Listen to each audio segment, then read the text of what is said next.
Satu dua kamera roll. Action. Cangcing nyak babe. Kameranya mendekat.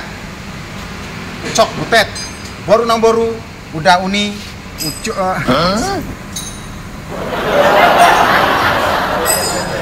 Iya. Satu dua. Action. Honda Mobilio. Jadi buat cangcing nyak babe. Ucok butet, boru nang boru, udah uni semua yang ada di Indonesia Raya ya, yang sering menemukan wajah ini masuk beranda-beranda abang, jangan bosen ya. Karena kalau abang-abang bosen, saya berhenti main TikTok, saya berhenti main YouTube, ya nggak? Ya mas? Ya iya. Ini edisi Mobilio terkendala pincang, berebut, akselerasinya kurang, kemudian kalau di AC RPM drop. Kita sudah cek. Permasalahannya ketemu ada di sistem pengapian dan pembakaran yang tidak sempurna, karena sesuai dengan kilometer ini sudah masuk ke 150.000 km, jadi harus ada penggantian part-part tertentu karena sudah sampai ke limit pemakaian. Apa saja dan bagaimana saja cara mengatasi RPM naik turun pada Mobilio dan juga mesin yang pincang dan berbet, ikuti perjalanan saya untuk menjelajah Mobilio ini. Kita akan buat agar mobil ini kembali mengaspal dengan baik, dengan sempurna dan dengan nyaman, ya kak ya.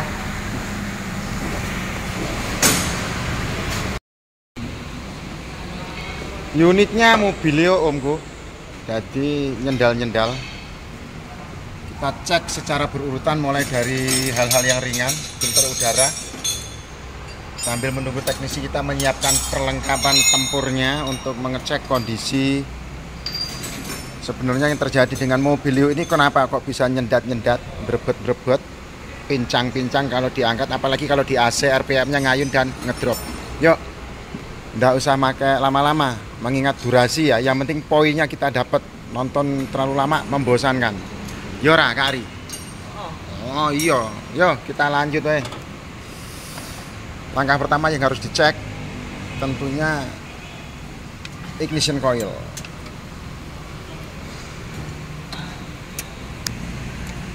Koil dilepas satu-satu, itu kan ada 4, soketnya dicabutin satu-satu, setelah itu nanti koilnya dilepas baut ukuran 10 mm.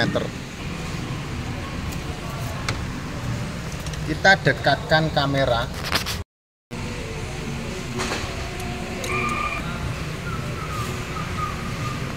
Pelepasan ignition coil.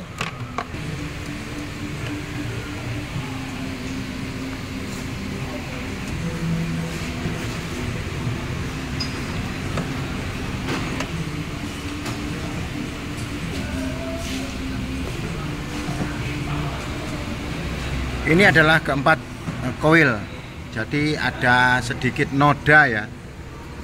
Ini adalah noda bocor di nomor 4. Ingat cara ngecek, ada noda putih seperti ini berarti ignition coil terjadi kebocoran.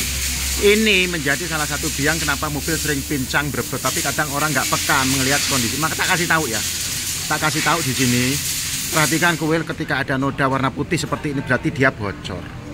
Nah, ini kita lihat yang lain kan tidak ada. Kalau yang ini kan ada noda putih. Nah sekarang kita lanjut ke pencopotan busi dulu ya. Kita bisa cek secara visual saja satu demi satu koilnya ya. Ini bersih. Kalau dia bermasalah nanti akan kelihatan seperti ada kebocoran dan noda putih. Ini nomor 3. Kita cek nomor 2. Ini juga bersih ya, tidak ada noda. Biasanya sering terjadi kebocoran di sini. Kemudian kita cek nomor 1, perfect, juga nggak ada masalah, ya nggak ada kebocoran. Nah sekarang kita cek yang nomor 4. Nah lo nomor 4 ini biang keladinya nih, yang bikin Mobilio ini berebet, pincang, nyendal-nyendal ya ini. Ya, lihat noda putihnya. Jadi cara membedakan ini aja, bisa dilihat secara kasat mata. Ada bocor tipis, ini kalau diisolasi bisa, tetapi nggak kuat karena ini bocornya di rongga ya. Sebaiknya diganti, tapi kalau mau direkondisi bisa. Nanti kita kasih opsi ke customer mau diganti atau direkondisi. Selain dari sini nanti kita bisa ngecek kondisi busi ya. Biasanya busi yang tidak mendapat kesempurnaan semprotan api nanti noda warna hitam dan cenderung basah. lagi proses pelepasan. Langsung kita cek dari busi nomor 1, tempelkan di kuilnya saja Mas, di sini Mas. Nah, nanti kita akan buat pembanding dan pembeda.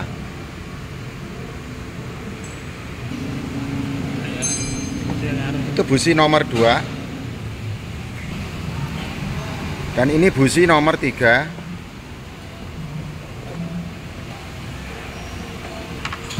Dan terakhir busi nomor 4. Nah ya, kita lihat ini basah. Aduh, basah di ujung. Ini indikasi bahwa benar-benar kuil ini sudah tidak memercikan bunga api yang baik karena terjadi kebocoran di sini. Sekarang busi otomatis kita ganti dan kita akan ajukan untuk penggantian ignition coil 1 biji ke pemilik mobil.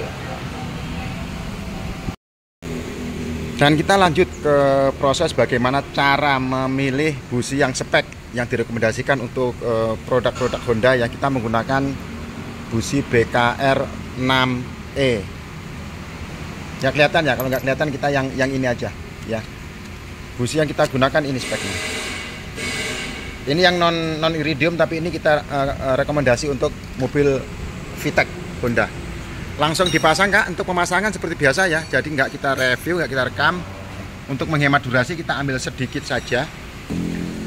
Cara meletakkan busi nggak boleh dijatuhkan, karena kalau dijatuhkan dia membentur bagian bawah. Nanti selah businya yang ini akan menyempit, jadi harus diolor pakai tangan. Caranya masih pasang di telunjuk, kemudian telunjuk kita masuk ke dalam, dilepas alon-alon, jadi biar nggak kena benturan, jadi celah businya nggak berubah. Itu trik, itu ilmu mahal. Saya bongkar semuanya ya, biar sama-sama paham, sama-sama ngerti, dan aku nggak akan membaca lagi ada komentar yang menyatakan wah berbagi ilmu setengah-setengah. Enggak, kita akan berusaha untuk membuat video yang bisa lebih mudah dipahami.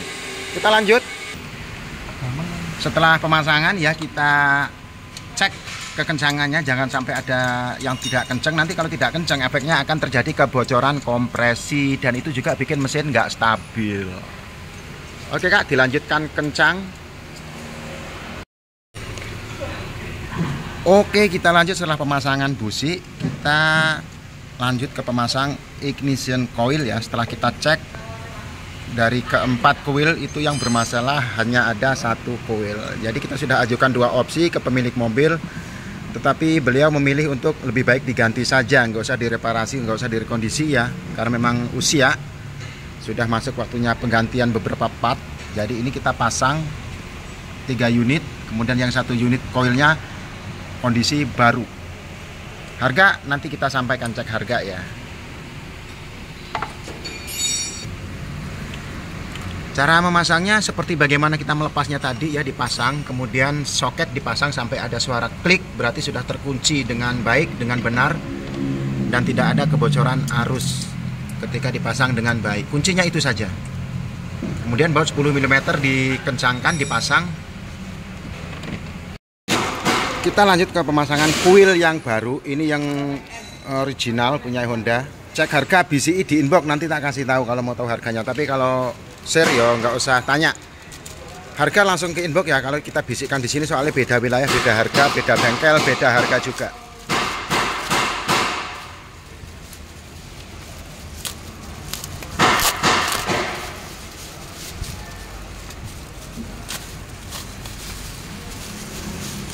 Tunjukkan pesonanya. Nah ini ya, ini yang baru original. Ingat ada kode-kode tertentu kalau dia yang original bisa dibaca, dan ini teknisi biasanya hafal, sama dengan yang lama ya. Oke Mas, gaspol Mas, dilanjutkan.